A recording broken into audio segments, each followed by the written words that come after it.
a cost perspective in robotics with what's coming out of China? I get this question a lot, and I have a very strong opinion here. Like, I think what really matters today is we see the core, like, horizontal technology stack, both in hardware and software and AI, come together to build, like, general purpose, like, almost like human-like intelligence in the physical world. Like, that's the key unlock. Like, I can't stress that enough. Like, people are looking past that in terms of costs and manufacturability and all this different stuff. We're at a stage now where we got to go build, like, synthetic humans.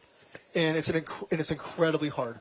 And I think what we are proud about at Figure is we've been able now to show these like real like pockets of like long horizon intelligence done with neural nets. I think the shortcomings are that we couldn't put them into a house that's unseen today and do like hours and hours and hours of work. We want to get there. We think we will get there. But we've seen all the ingredients of the puzzle pieces to be able to show that that is going to happen. I think we've been leading that globally. I think if you're going to say like, okay, here's a robot now out in the real world that needs to run all day with like low human intervention rates, like low faults, like we've been able to show that both in the commercial market and the work we've done in house. I think we are like in a lot of ways miles ahead of other competitors we see in China in that aspect. From there, once that is solved or close to solved, it does become like a manufacturing game. This is a consumer electronics manufacturing process. It's not an automotive manufacturing process, which means we have like different piece parts and electronics that we need to fabricate. We need to do FATP. We need to do integration, EOL testing. We do all that extremely well. I think that is like an extremely tractable and surmountable problem that you can do even at scale. I mean, we produce, 1 billion phones a year, almost like by hand in some way. Like we can definitely create like millions and millions of robots, like traditional consumer electronics manufacturing processes. But what is not solved is be able to do like real end-to-end general purpose robotics. And I think the U.S. today, at least we can say what we know at Figure, I think we're leading that head and shoulders globally. And we hope to continue to pull away. Like I'm going to be jumping on a flight right after this to make the engineering stand up in a day to try to continue that and pull ahead. Yeah. Brett, there's been a lot of discussion, doubts around a general purpose biped robot that can operate in the home and in the factory. I mean, you got so many people. You dropped a video of one of your robots folding laundry, and I mean, everybody went nuts. Like, hey, I want one of those. But I'm curious, where does the technology have to be where you can confidently serve both of these markets? Maybe put one of them into Young's factory as well. Yeah, we can do a deal here on stage. let's get a deal. Sure. You ready to do a deal? Yeah, let's do it. There we go.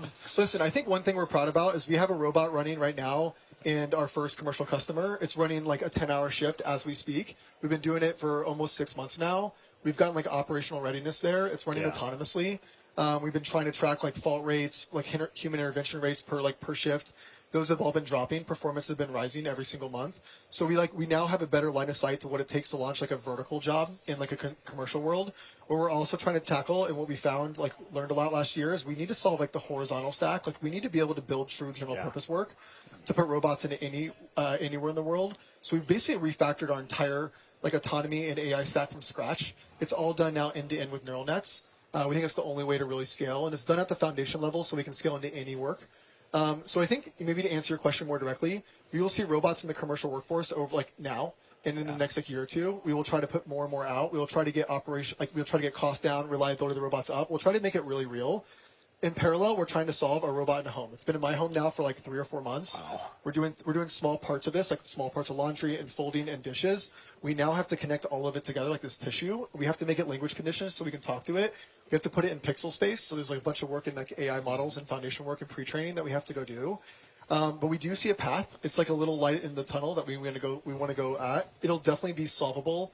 This this decade, like it'll be solvable hopefully in the next few years that we can have this work. So we're excited about that. But that is like more of like a car autonomy in a city versus car autonomy in a highway. They're very different. One's like super unstructured, high variability, and like a lot of the engineering challenge is proportional to that variability. So like we're going head on at that problem. I would say you're going to see them in the workforce over the coming year or two. And then we will only launch a product in the home, in the workforce, at scale once we feel confident of the product. Right. We will not do it early. We will not teleoperate them in market. Like we will not do any of this silly stuff. And I think that's maybe differs from other groups maybe in the space, but we are trying to build like end-to-end autonomy with low human intervention rates in these in this commercial Yeah. end market. So once we're able to like really sell into your home, to Brad's home, we want to be really confident it's going to really work and it's going to be really safe. Can I give you my credit card now? We'll take it. Okay. We have a little machine in the back. We'll start. We're happy to punch it. Aki, you guys have long been important partners to the U.S. government. We obviously have had a major changing of the guard over the course of the last year. A lot of people, including Jensen, have said that this administration is far more open to Silicon Valley and technology companies coming, sharing their concerns, sharing their complaints, and getting deals done. Yeah. Talk to us about how you're feeling about the state of, industry-government partnership today versus what you've seen over the course of the past, many years. Yeah, I mean, this is year 21 at Palantir for me, so I've seen it all. Yes, to be yes, very clear. It's like night and day, right? And that's not a knock on the prior administrations. I just think you had a particular status quo or way of doing things, and industry was often held at bay. And Silicon Valley, frankly, I mean, part of why we moved our headquarters to Denver when we went public was, very much a monoculture. You couldn't have disagreement. You couldn't actually discuss national security and the importance of national security to Silicon Valley and vice versa. And so I think what you see is kind of both at the intersection of the administration, taking on some really hard, gnarly challenges, at the same time as generative AI is coming through, is kind of, when you think about AI infrastructure, is kind of the way of the future. When we think about, how we're going to build things, how we're going to make sure we do reindustrialize and bring a lot more capability back to being built in America, you kind of have this perfect storm in the moment and the people. And what I've been incredibly encouraged by is the openness, right? Look, every administration gets something wrong. But that ability to say, hey, that doesn't look right, and to give feedback, and frankly, for people to take calls and kind of hear that feedback from industry and think through, hey, how do we make this great for government, for every American, and for industry, I think is unparalleled. And I think that that's kind of what we're seeing right now. I think it's also then kind of on the back of that driving a huge resurgence from Silicon Valley to say, hey, we want to be, I mean, Jensen said this so many times, if you're doing work in technology, you need to spend time in D.C. You need to share what you're doing, and you need to talk about how it's going to help every American out there kind of as they kind of think through this. Otherwise, there's going to be a lot of fear, uncertainty, and doubt out there. Yeah. So we also have this responsibility as technologists now to kind of share that vision, share what we're doing, share how it's actually going to help, and kind of bring the American people along. And this administration is doing that in spades. So we're thrilled by it. I am curious if you guys share the same experiences vis-a-vis Washington. I mean, I think one of the critical things this administration did was to name David Sachs, the czar of AI, so that there was a technologist, a point person who could frankly walk into the White House and help break through some of the largesse that just is institutionally part of Washington. Have you all shared similar experience that we just heard as it pertains to getting stuff done in Washington?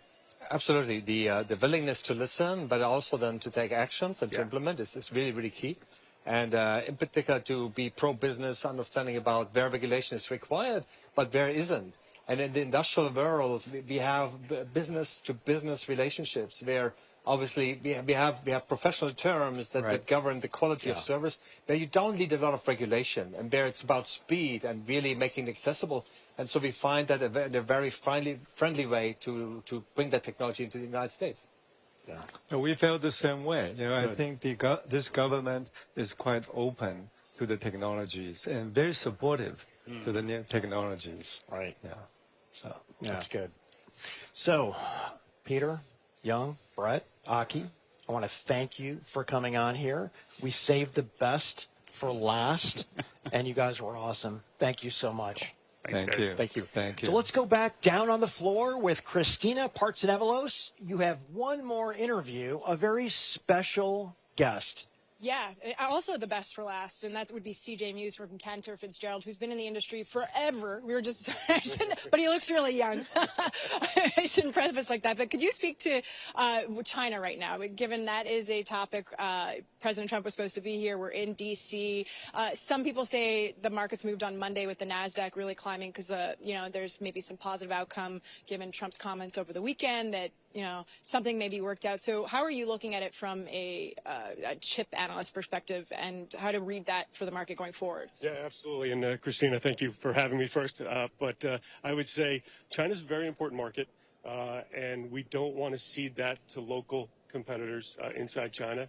And so I do think that there is a deal as part of the grand bargain where Nvidia will be able to ship, as well as AMD, into China. And so I would assume the deal on Thursday, President Trump, President Xi will include the ability to ship GPUs.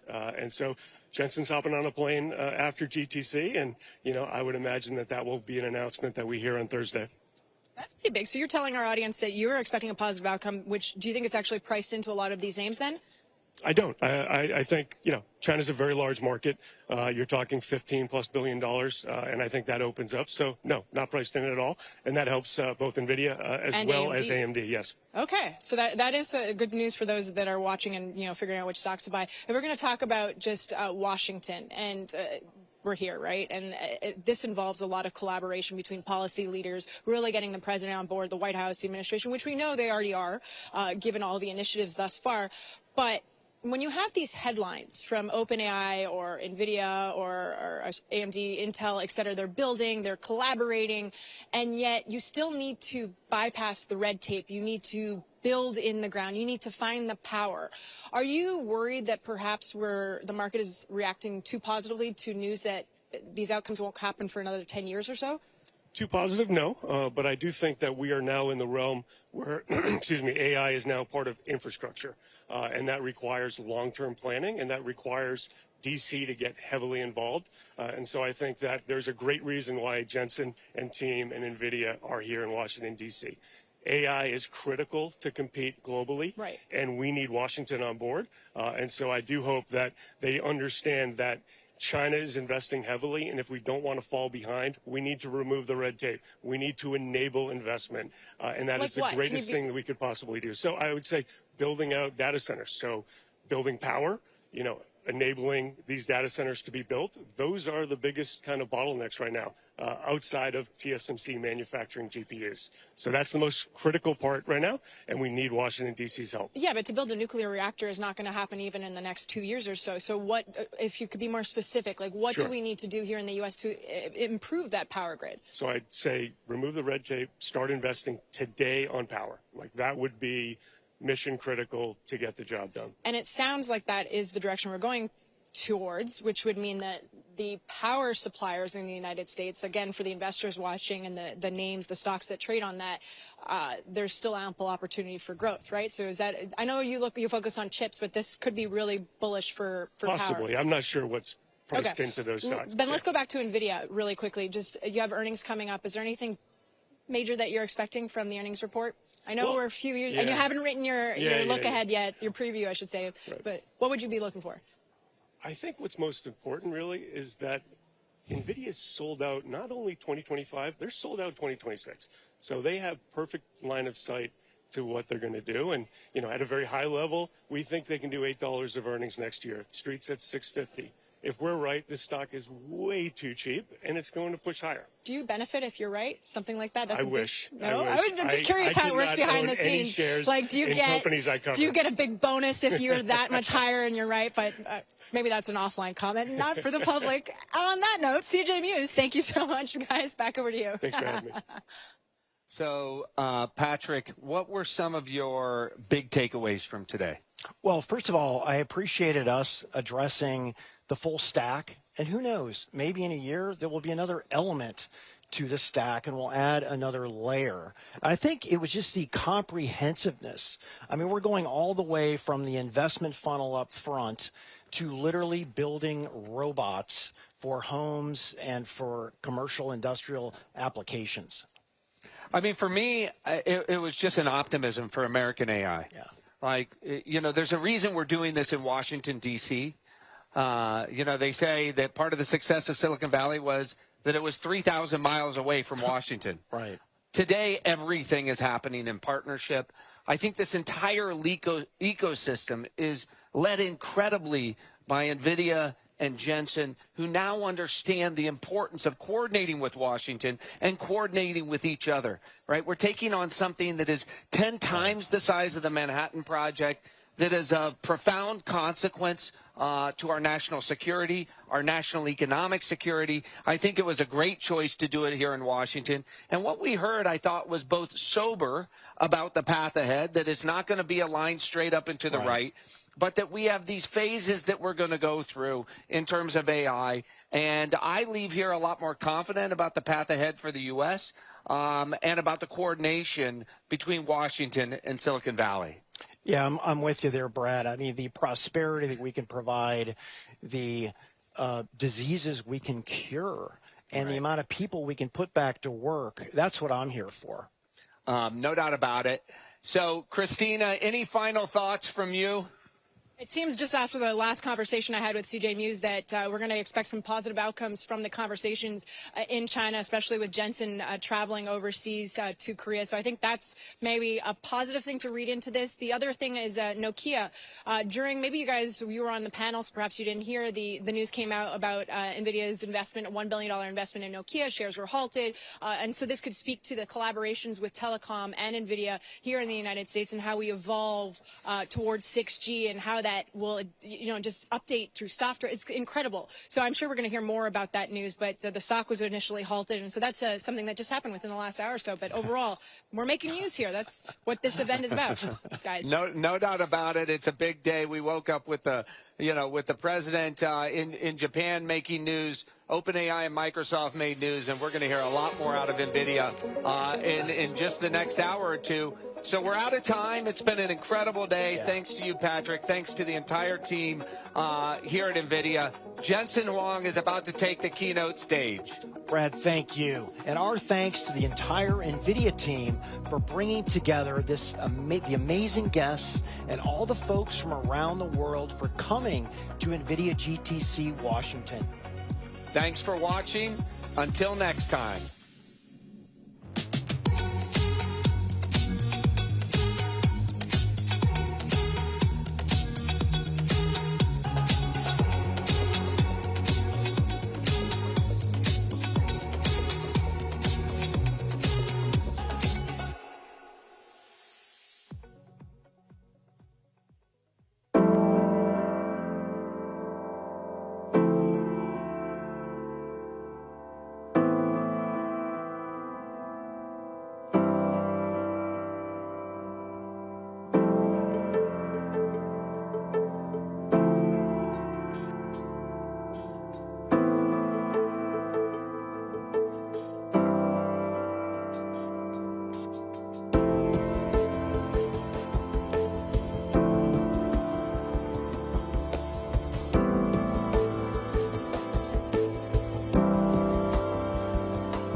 This time, please take a moment to silence your devices. Our event is about to begin.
America, the land of innovation, where invention shaped destiny, and technology helped dreams take flight. At Bell Labs, the transistor was born, sparking the age of semiconductors and giving rise to Silicon Valley. Hedy Lamarr reimagined communication, paving the way for wireless connectivity. IBM's System 360 put a universal computer at the heart of industry. Intel's microprocessor drove the digital age forward. And Cray's supercomputers expanded the frontiers of science. So we think we're at the beginning of something with this technology, and we're going to go just as fast as we can. Apple made computing personal. Hello, I am Macintosh. Microsoft opened the window to a new world of software. Long before the web, you've got mail. U.S. government researchers built ARPANET, connecting the first computers, the foundation for the internet. An iPod, a phone. Are you getting it? Then Apple again. Put 1,000 songs in your pocket and the internet in your hand. Every era, a leap.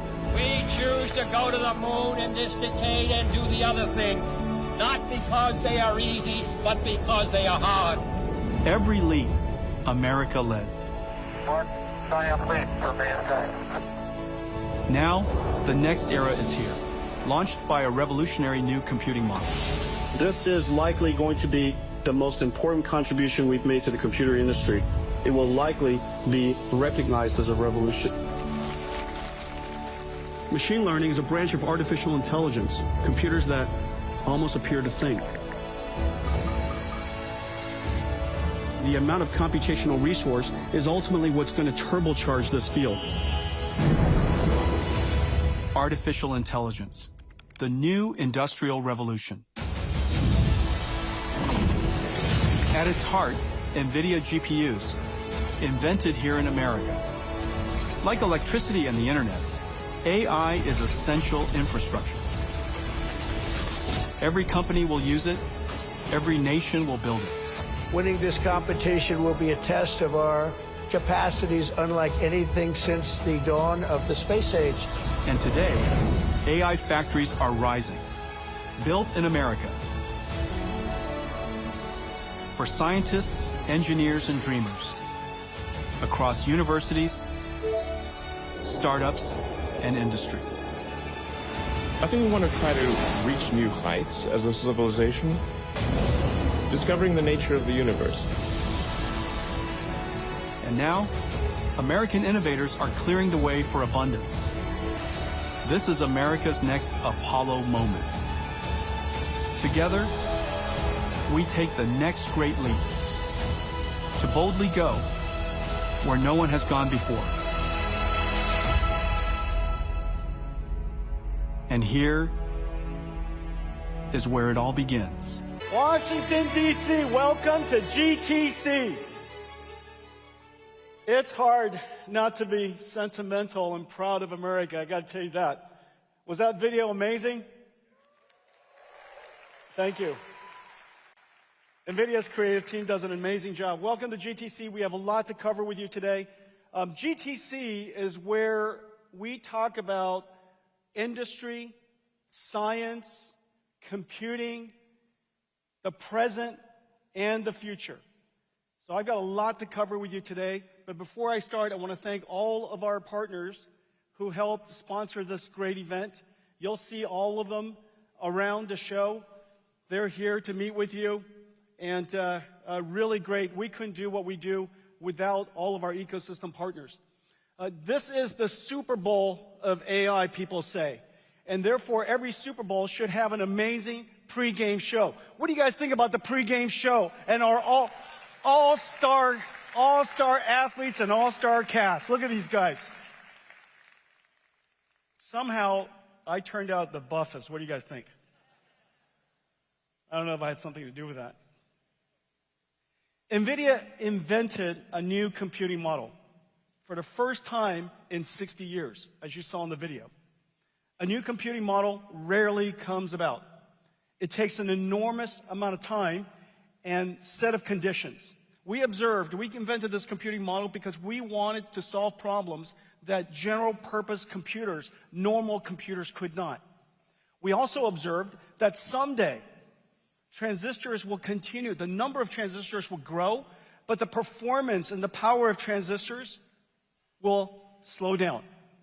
That Moore's law will not continue beyond, limited by the laws of physics.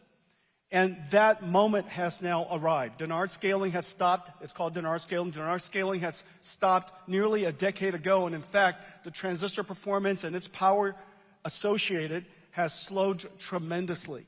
And yet the number of transistors continued.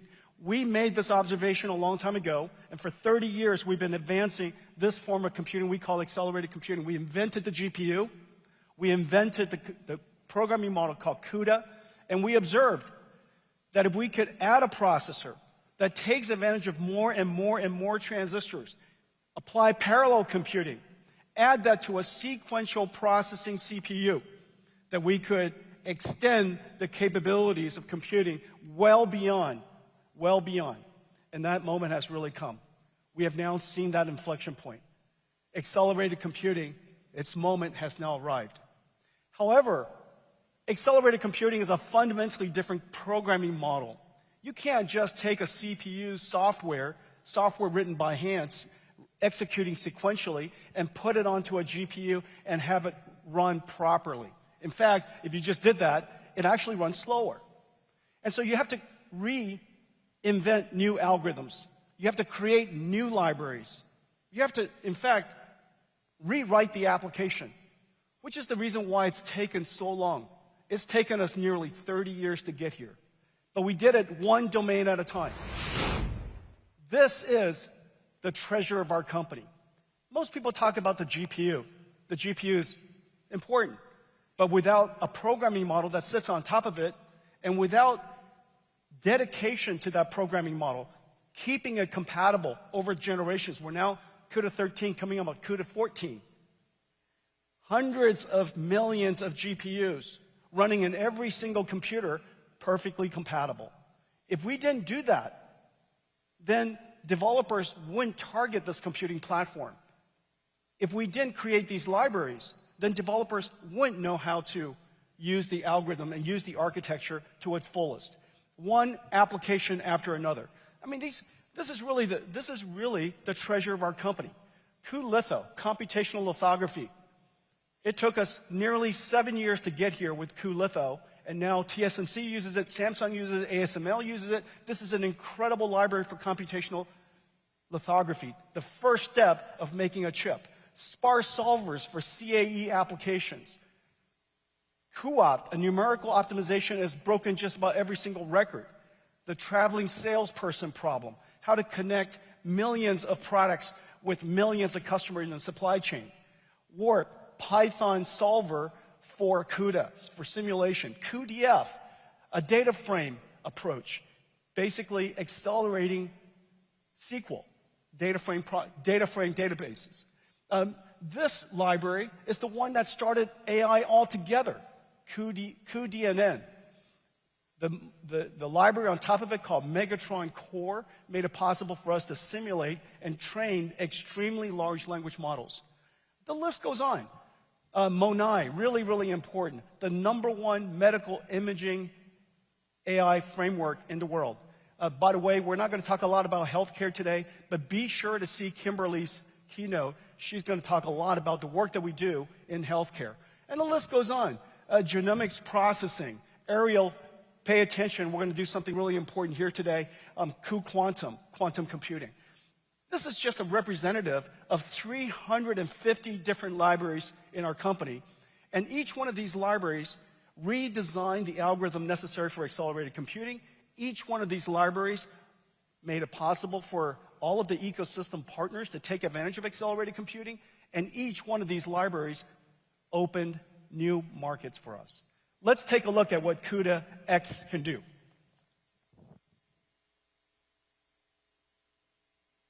Ready, go!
Is that amazing?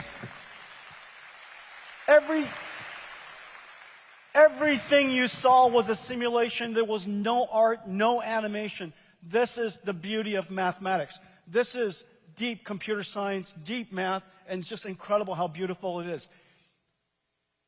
Every industry was covered, from healthcare and life sciences to manufacturing, robotics, autonomous vehicles, computer graphics, even video games. That first shot that you saw was the first application Nvidia ever ran.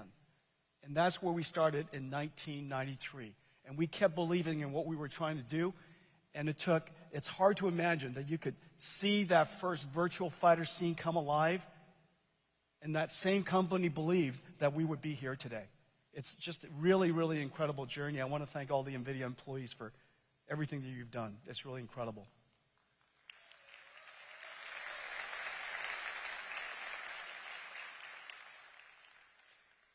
We have a lot of industries to cover today. I'm going to cover AI, 6G, quantum, models, enterprise computing, robotics, and factories.